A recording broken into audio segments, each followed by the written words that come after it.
1 अक्टूबर 2023 को आरबीआई ने credit card industry में एक काफ़ी तगड़ा अपडेट लेकर आई है। आपको पता होगा, आप कोई अगर क्रेडिट कार्ड यूज़ करते हैं तो उसमें कोई ना कोई पेमेंट नेटवर्क यूज़ हुआ होता है।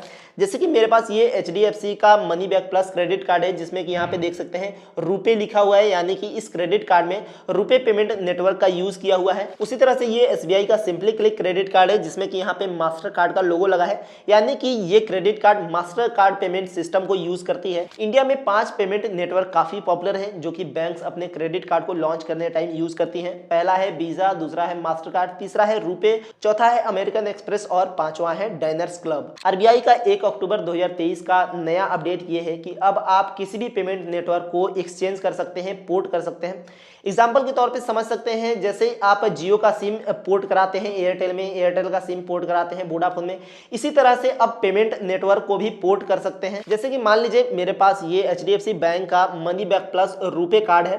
अगर हम चाहें तो इस पेमेंट नेटवर्क को चेंज करा सकते हैं, पोर्ट करा सकते हैं, वीजा कार्ड में, मास्टर कार्ड में, अमेरिकन एक्सप्रेस में, किसी भी पेमेंट नेटवर्क में एक्सचेंज करा सकते हैं, पोर्ट करा सकते हैं। अब कैसे चेंज करना है, क्या है इसका तरीका, कौन कौन से बैंक ये फैसिलिटी देना शुरू कर दिए हैं, कौन कौन से बैंक नहीं देते हैं, इसके बारे में थोड़ा सा देर में बात करेंगे। फिलहाल ये बात करते हैं कि ये पेमेंट नेटवर्क को एक्सचेंज करने से आपको क्या फायदा होगा। आपको पता होगा, आरबीआई और इंडियन गवर्नमेंट ने मिलकर जब से रुपे पेमेंट नेटवर्क को इंडिया में इंट्रोड्यूस किया है, तब से रुपे कार्ड का पॉपुलैरिटी काफी बढ़ चुका है। रुपे पेमेंट नेटवर्क ही एक ऐसा नेटवर्क है जिसमें कि एक ऐसा फैसिलिटी मिलता है, एक ऐसा फीचर मिलता है जो कि अदर पेमेंट नेटवर्क में वो पॉसिबल नहीं है। और वो ये चीज है कि आप किसी भी रुपे कार्ड को अपने यूपीआई से लिंक कर सकते हैं। यूपीआई से क्रेडिट कार्ड को लिंक करने के बाद आप किसी भी मर्चेंट क्यूआर कोड को पेमेंट कर सकते हैं। आपके पास अगर आपके जेब में क्रेडिट कार्ड नहीं भी है तो आप अपने जस्ट मोबाइल से क्यूआर कोड स्कैन करके पेमेंट कर सकते हैं। और ये चीज पॉसिबल है सिर्फ रुपे पेमेंट नेटवर्क में। और यहाँ पे बात करें रुपे पेमेंट नेटवर्क के अलावा दूसरे पेमेंट नेटवर्क की, तो आप सिर्फ उसे ऑनलाइन यूज कर सकते हैं, दूसरे पेमेंट नेटवर्क वाले क्रेडिट कार्ड को, और सिर्फ आप उसे स्वाइप करके पेमेंट कर सकते हैं। लेकिन अगर आप चाहते हैं कि वीजा कार्ड से या मास्टर कार्ड से या फिर अमेरिकन एक्सप्रेस से उसे आप यूपीआई से लिंक कर लें और क्यूआर कोड में पेमेंट कर दें, तो ये चीज पॉसिबल नहीं है। ये सिर्फ रुपे कार्ड से ही पॉसिबल है। इस अपडेट का दूसरा फायदा ये है कि हर पेमेंट नेटवर्क आपसे कुछ ना कुछ एक्स्ट्रा फीस और चार्जेस लेती है अपने पेमेंट नेटवर्क वाले क्रेडिट कार्ड को यूज करने के लिए। तो अगर आप चाहते हैं कि आपके पास मास्टर कार्ड का कोई क्रेडिट कार्ड है, उसे आप पोर्ट करा के रुपे कार्ड में कन्वर्ट करा लें ताकि आप उसे यूपीआई में यूज कर पाए, तो ये चीज आप कर सकते हैं इस अपडेट के बाद। वैसे मैं आपको एक सलाह देना चाहूंगा कि आप ज्यादा से ज्यादा रुपे पेमेंट नेटवर्क को यूज करें, क्योंकि ये इंडियन गवर्नमेंट का और आरबीआई का नेटवर्क पेमेंट सिस्टम है। मैं चाहता हूं कि आप सिर्फ इंडियन पेमेंट नेटवर्क को यूज करें, ताकि जो आपका डाटा है, पेमेंट नेटवर्क जो आपके डाटा रखती हैं, वो इंडिया में ही रहे, दूसरे देशों में ना जाए, तो ज्यादा सिक्योर रहेगा। अब बात करते हैं कैसे वीजा पेमेंट नेटवर्क को और मास्टर कार्ड पेमेंट नेटवर्क को आप रुपे कार्ड पेमेंट नेटवर्क में पोर्ट करा सकते हैं। इसके लिए फिलहाल कोई ऑनलाइन तरीका नहीं है जहां से आप फॉर्म फिल करके वीजा पेमेंट नेटवर्क को मास्टर कार्ड में या मास्टर कार्ड पेमेंट नेटवर्क को रुपे कार्ड में एक्सचेंज करा पाए। लेकिन इसके लिए आप अपने बैंक को कॉन्टेक्ट कर सकते हैं। बैंक के कस्टमर केयर को कॉल करके वहां पे रिक्वेस्ट कर सकते हैं कि मेरे पास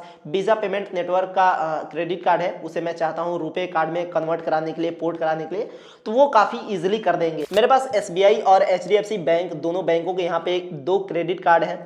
हमने एसबीआई बैंक के कस्टमर केयर को कॉल किया था और उनसे बोला था पोर्टेबिलिटी के बारे में कि मेरा ये जो मास्टर कार्ड है इसे आप पोर्ट कर दीजिए रुपे कार्ड में, तो उन्होंने साफ साफ मना कर दिया, बोला कि ये चीज पॉसिबल नहीं है अभी फिलहाल। आप सिर्फ एसबीआई का कोई अदर क्रेडिट कार्ड अप्लाई कर सकते हैं, लेकिन पेमेंट नेटवर्क को अगर चेंज करना है, पोर्ट करना है, तो ये चीज पॉसिबल नहीं है। लेकिन एचडीएफसी बैंक को हमने जब कॉल किया था तो उन्होंने बोला कि आप ये चीज कर सकते हैं, मतलब मेरे पास रुपे कार्ड है, यहाँ पे मुझे एक्सचेंज नहीं कराना था, पोर्ट नहीं कराना था, लेकिन बस जानकारी देने के लिए हमने कॉल किया था। उन्होंने बोला कि आप बस यहाँ पे हमें बता दीजिए कि हम आपका नेटवर्क, ये जो पेमेंट नेटवर्क है, किस पेमेंट नेटवर्क में एक्सचेंज कर दें, पोर्ट कर दें, बता दीजिए। 2 से 3 दिन के बाद आपके पास उस पेमेंट नेटवर्क का ये जो money back plus credit card है, ये सेम क्रेडिट कार्ड डिलीवर हो जाएगा सेम लिमिट के साथ। आप चाहें तो मैं एचडीएफसी बैंक के कस्टमर केयर का कॉल रिकॉर्डिंग सुना सकता हूं, सुनने का मन है तो सुन लीजिए, नहीं तो स्किप कर दीजिए। सीएससी बैंक में आपका स्वागत है।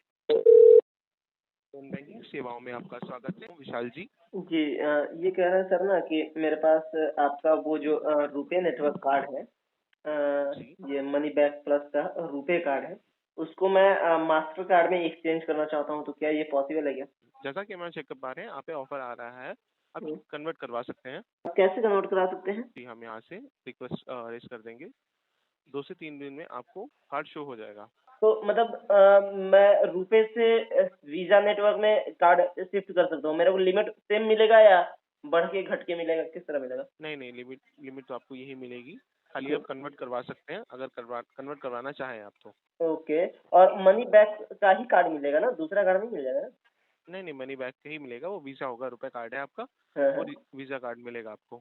अच्छा, ये कन्वर्ट हो सकती है, मतलब हम वीजा में चाहें चाहे मास्टर कार्ड में चाहें, या फिर मास्टर कार्ड को हम रुपए में चाहें, तो इस तरह का कन्वर्ट करना पॉसिबल है क्या? जी जी। ओके। एचडीएफसी बैंक में कॉल करने के लिए धन्यवाद विशाल जी। फिलहाल मेरे पास इन दोनों बैंकों का ही सिर्फ सटीक इन्फॉर्मेशन है, अदर बैंकों का तो मुझे नहीं पता है कि वो फैसिलिटी, ये पोर्टेबिलिटी वाला, नेटवर्क पोर्टेबिलिटी वाला फैसिलिटी देती हैं कि नहीं। अगर आपका अकाउंट एक्सिस बैंक में, आईसीआईसी बैंक में, बैंक ऑफ बड़ौदा में या फिर किसी भी बैंक में है, तो आप उनके जस्ट कस्टमर केयर को कॉल करके ये रिक्वेस्ट कर सकते हैं पेमेंट नेटवर्क को पोर्ट करने के लिए। अगर पॉसिबल होगा तो इजिली पोर्ट कर देंगे, नहीं पॉसिबल होगा तो सीधा सीधा मना कर देंगे। हालांकि एचडीएफसी में पोर्ट हो सकता है, ये चीज पॉसिबल है, हमने आपको रिकॉर्डिंग में सुनाया अभी। वीडियो इन्फॉर्मेटिव लगी हो तो लाइक कर दीजिएगा। इसी तरह की इंटरेस्टिंग अपडेट, इंटरेस्टिंग वीडियो के लिए आप चैनल को सब्सक्राइब कर सकते हैं। मिलते हैं अगली वीडियो में, बहुत बहुत धन्यवाद।